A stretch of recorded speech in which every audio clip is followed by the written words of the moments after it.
Hello, good evening guys. Gawa na naman tayo ng video kasi may nagtanong regarding sa internet connectivity nila. Yung tanong niya kung paano daw ma-isolate yung problema pag humihina yung connectivity nila. It's either kung yung provider daw ang may problema o kung yung sarili nilang network. So, nagtatanong sila kung alin doon yung may problema. In this case, yung nagtanong is yung bumili sa amin ng Starlink tapos dinala sa Balicuatro area, uh, tapos ikinonek sa mga Vindo machines, ano, para sa piso wifi. So, madali lang naman i-isolate yung problema kung it's either yung provider, in this case Starlink, o yung network mo mismo ang may diferensya. Ang gawin mo, i-open mo yung app. uh, Open mo si Starlink, tapos yan, mag-speed test ka.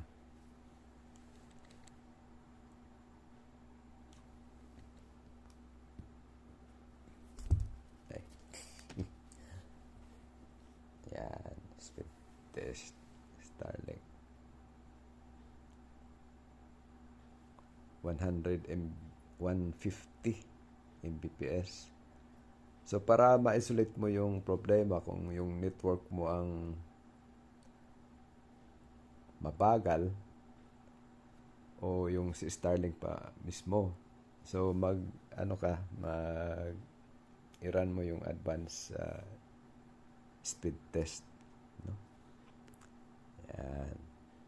Tapos i-run mo siya. Yan. So unang iti-test ngayon ni Starlink yung speed niya from the satellite papunta sa antenna mo, papunta sa router. So, ayan, nasa 140 Mbps. At saka yung upload naman niya, 140 yung download.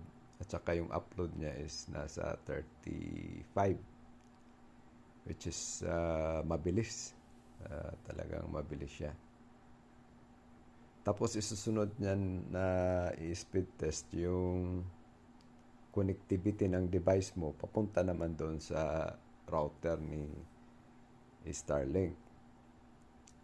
Kagaya niyan, 328 Mbps download, tsaka 300 plus 300 Mbps naman na upload. So kung sa pag advance speed test mo mababa yung connectivity mo, yung bandwidth mo from your device papunta sa router mo, so ang ibig sabihin nun, yung network mo ang may problema. Kasi kagaya nito, from the Starlink antenna papunta sa Starlink router, mabilis naman siya, 140. Tapos kung nag-speed test ka doon sa isa mong repeater, or kung nakamish ka, speed test ka doon, tapos nasa 20 Mbps lang or 30, tapos hindi ka naman nag-set ng restriction sa bandwidth. So, ang ibig sabihin nun, malamang sa malamang, yung connection mo from the Starlink router, o kung gumamit ka ng Starlink adapter, from the adapter papunta sa mga repeater mo at saka or sa mesh mo, yun ang i-check mo. Kasi mabilis naman yung bandwidth connectivity ni Starlink, pero bakit mabagal pagdating na doon sa repeater mo or sa mesh mo? So kagaya ng dito sa amin,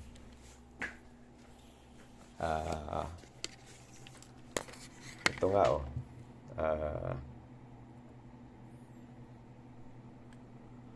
ginamitan ko lang ng switch na 10100 Mbps, tapos yung nakakonect is 1, 2, 3, 4.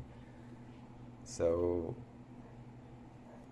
kung gusto mong i-test yung speed ng different connections, pumunta ka doon sa mga repeaters na in-install mo or sa mesh, tapos isa-isahin mo, mag-speed test ka doon. So kung mababa doon sa isa, mataas sa isa, so ibig sabihin yung mababang connection na yan, yun ang may problema. So i-double check mo yung settings mo o di kaya yung cable mo if you are using Cat6 or Cat5, or kung malayo yung connection mo, usually you use fiber optics, So ma-isolate mo kaagad kung alin ang may problema, si Starlink ba o yung sarili mong network. So kung marami kang i-connect na repeaters, ayun, isa-isahin mo doon hanggang sa ma-isolate mo ngayon kung alin doon yung nagkakaproblema. Sa isang kliyente namin na nakamish, we found out na yung isang mesh pala, yung UTP connector umangat doon sa yung RG45 niya. Kaya pala bumabagal yung connectivity. So ano lang pala yun. So pinalitan namin ng connector, saka salpak ulit. Ayun, bumalik na sa mabilis na internet connectivity nila. So, I hope na nakatulong to doon sa mga may katanungan kung paano isolate yung problema. Kung yung problema ba is sa provider mismo or ang problema ay nasa sa sariling network ninyo. Ano po? Now, what if may nagtanong din, what if kung ang may problema yung signal ni Starlink, ano daw ang gagawin? So okay naman daw yung network nila, so what if kung si Starlink ang may problema, hindi yung network, so okay, ayan.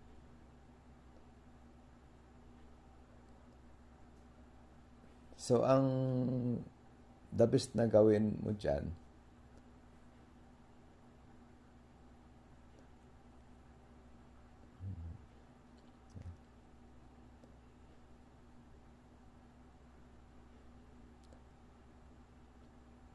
is buksan mo yung account mo. Ayan. Tapos, ayan. I-reboot mo si Starlink. Yan ang pinakamadaling paraan para ma-update si Starlink. Tsaka makapag-update ng firmware. So, i-factory reset mo. Kung gusto mong manual na factory reset, tanggalin mo yung pagkasaksak ni Starlink. Yan. Tanggalin mo yan. 3 beses. Tanggal. Tapos after 3 seconds, saksak mo ulit. Tapos tanggal. Saksak ulit. After 3 seconds, saksak, tanggal, saksak ulit. So 3 times. Ayan. magpa-factory reset dyan. At kadalasan, pagbalik nun, mag-speed test ka, mabilis na si Starlink. No? So, pwede mo ring i-set ulit yung SSID at saka set mo ulit yung password ng router mo. So, yan guys, I hope na nakatulong or makatulong sa ibang may mga katanungan, lalo't ang reklamo ng iba, napakatagal daw sumagot ni Starlink pag may mga katanungan or may mga concern sila. Kasi nga po, yung technical support ni Starlink nasa US. At saka sa sobrang dami ng subscriber ni Starlink, which is almost malapit na yata sa 2 million subscribers.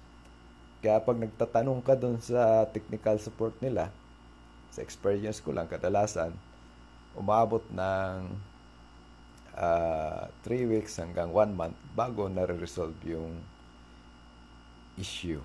Minsan nga, lumalagpas pa ng 1 buwan. Kaya kami, yung mga bumibili sa amin ng Starlink, kami na lang ang nagbibigay ng local technical support. No? So, ayan. I hope na yung video na ito, napipilitan tayong gumawa ng vlog kasi yun, may mga katanungan na hopefully makatulong immediately sa mga kliyente natin at saka pati na rin sa mga ibang tao na gumagamit ng Starlink o iba pa mang provider. Yun lang guys, maraming salamat po at magandang gabi po sa lahat.